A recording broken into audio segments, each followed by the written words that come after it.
Så har vi lige været nede og efter en to-go-pose.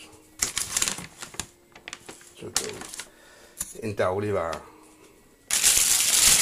Fået et franskbrød.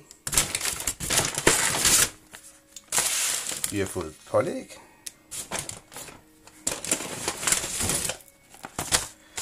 Vi har fået kød. Kyllingekød. Okseløv økologisk. Vi har fået en mælk. Vi har fået noget ost til grill. Ja. Så jeg holder til den 10. 6. Til den 5. 2. Det er meget godt. Og en mælk. Ja. Og hvad er der så mere? Så er der noget. Ja. Jeg ved ikke, hvad I siger. Meget lidt. For 29 kroner måske. Hvor meget har vi fået for? Vi har fået for 60 kroner. Ja. 75. Sådan cirka. 90. 102 plus 30. Det er 132. Ja. Der stod den var til en værdi af 90 kroner, og jeg gav 29 kroner for den. Så det der er sådan okay. Skal vi lige se tingene igen.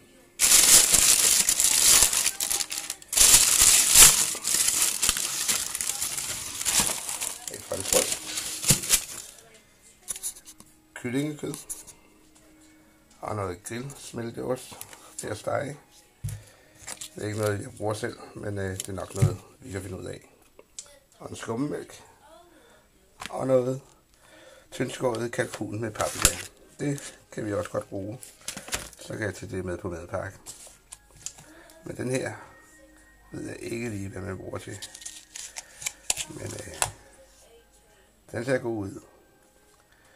Det med avocado og rød peber og lime og jalapenos. Ja, den er god. Og så noget kyllingekød